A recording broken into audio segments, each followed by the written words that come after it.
What is up, guys? It is Sam, the Raid Man. We're back with one of our last 3 episodes of testing clan boss damage sealers. We're going against Spirit Affinity today. This is one I do not believe I've ever made a video about, and I pretty much built this champion just for this. I think he is a sneaky clan boss damage sealer that I can almost guarantee you've never used. Lord Shazar, typically known for having the fastest arena speed aura in the game. But what you may not have known is his kit is A1 nukes. Attacks one enemy 3 times. We love that for Giant Slayer. Damage increased by 15% for each debuff. This scales up very, very, very high. I put him in Nature's Wrath because I think it's the best blessing, because you can get up to, looks like 8% extra damage. But to do that, we need to place debuff. So I am going to use his bomb ability. It doesn't hit as hard, even with the bombs. It doesn't scale super hard against bosses, unfortunately. But we're still going to place a bomb so we can place some debuffs and then just scale up his A1. We've got him down to Giant Slayer, some accuracy masteries. We got him in 6-piece Merciless, not for any particular reason besides just it's good gear. Total stats, we got 7,000 attack, 191 speed, 75 crit rate, 339 crit damage, 215 accuracy, 2% ignore defense, plus the 35% ignore defense. So 37% ignore defense. So let's go ahead and kit him out, or he's kitted out. Let's go ahead and slot him in. That's the right terminology. We do not have an empowerment, and he's got a 3 or 4-star soul there. So like I said, we're going to want to make sure this is his priority, and we're not going to use this ability. We'll open with the A1 just so we make sure we have crit rate. No, that's fine. Because he still places it even if he doesn't crit. If he does crit, then he decreases the duration of it, which is good. That is what we want. If you want an amazing start in Raid Shadow Legends, make sure to use the link in the description of this video to get a free Elenarl, Supreme Gaelic, and 3 epic champions as you level up throughout the game. I have 4 simple steps for you. Step 1, log out of Play and Play on your computer and uninstall it. If you are also on a mobile phone, you've never had Raid installed, it will work on the mobile phone as well. Step 2, click on the link in the description of this video and register to Plarium with a brand new email. Step 3, log into Raid and complete the tutorial. Step 4, go to your inbox and collect your first free legendary champion, which should be Elenarl. Then use the promo code SUPREME6 to get your Void Legendary Supreme Gaelic. You also get your 3 epics as you level up through the game. Make sure to use this link if you want a great start in Raid. I could have put Seeker back in his toxic set. That's not going to make a big difference for this particular team. Let's go ahead and see what one of his A3s does just in terms of hitting. 151 plus the 2 bombs. Let's see how much the bombs hit for. 37,000. So 151 plus 75,000 is 225. So nothing crazy. It'll ramp up a little bit. Obviously, we didn't have increased attack, which also affects the scaling of the bombs. Looks like each of those, again, without increased attack, did about 100K. So let's see what we get here. 191, 167, 163, so just about 500,000. Yeah, 550-ish. And that will scale up obviously with methodical, but also with more debuffs. So that being said, I am going to really quickly put Seeker's toxic set right back. Okay, we have put Seeker back in his toxic set. The reason being we want more debuffs on the clan boss because that is where Shazar's damage scales from. So the more debuffs, the more poisons that Seeker can place, the better Lord Shazar's A1 will hit, which is part of his kit. Hypothetically, we could put like Demith or someone else in a toxic set too, but that's okay. So there's an extra debuff that is 15% extra damage on the A1 that we would not have had before.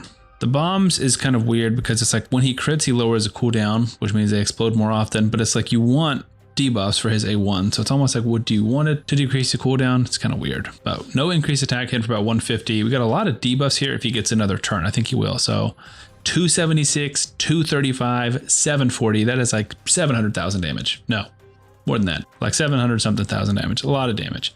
The bombs still hitting for 250. Again, they will scale up as increased attack goes on. So if he places more bombs, these ones will be higher because he has increased attack. 208 with this many debuffs. Yeah, I'm very excited to see Methodical giving him 10% extra damage with someone who has an A1 that hits so hard is going to be very, very significant. So I think we're going to be surprised with Lord Shazar's damage. Didn't crit there, 215, 234, so well over 600,000. Gonna go ahead and speed this up, take myself off camera, and then I'll come back at the end, and obviously we'll put him on the damage spreadsheet, see where he stacks up. But I'm expecting pretty good things. This will be my first official test of Lord Shazar, so I'm excited to see how he's gonna do.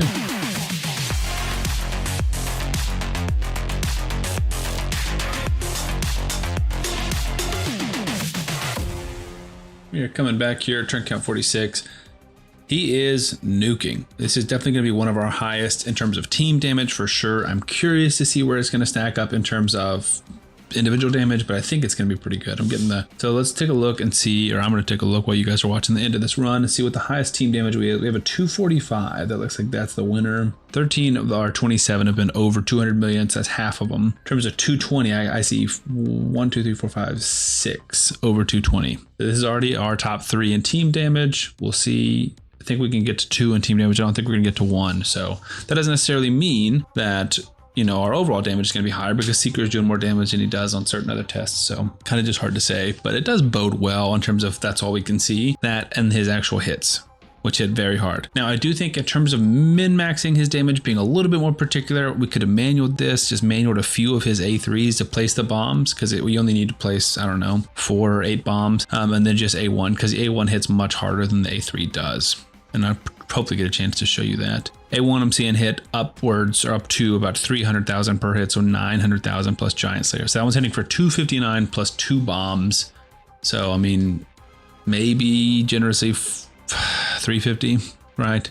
And that's 1 hit's almost doing that much damage as the entire A3 is. A1, 302, 280, 329, so that's 900,000 right there, plus Giant Slayer. 323, 280, 292, another 900,000. So he is doing almost 1 million per A1, which is pretty crazy. Final damage, 239.07, and he did 97 million. Guys, I'm probably hiding it, but that is super exciting. That is a very surprising result. Was not expecting that. Okay, I'll move my head out of the way. Let's zoom in a little bit. Can't quite see everyone here, can we? Can't see Gallius, but that's okay. He doesn't really deserve to be on the list anyways. Lord Shazar is now firmly sitting at number 2. 97 million. He outdamaged Alika by 4 million damage. The team outdamaged him by 5 million. Obviously, Phoenix still sitting at the top. I think there's only one person has a chance of dethroning him. But that's pretty significant. That knocked our +4 Gentoro out of the top 3 into number 4. So that is pretty significant. Again, Lord Shazar is really just at A1. And like I said, we could have minimized min-maxed a little bit more and maybe gotten closer to 100 million. Probably broke 100 million if I had to guess, just because easily broke 100 million, because every time he's doing that A3, it's losing us damage. Honestly, really quickly, I don't feel like manually, because I can't just, I was going to quick battle and do it really quickly, but it's not going to work, because if I do that, then he's not going to place any debuffs. Maybe if we switched his mastery to like a Heaven Cast mastery and then didn't worry about the debuffs, then that would be a little bit better. That being said, Lord Shazar, amazing. Potentially consider him. Let me move myself back. Potentially consider him for some clan boss damage. That A1 absolutely nukes. It is very good, especially when you've got that many debuffs. So thank you guys for watching. Subscribe to the channel for more content like this, and I will see you on the next one.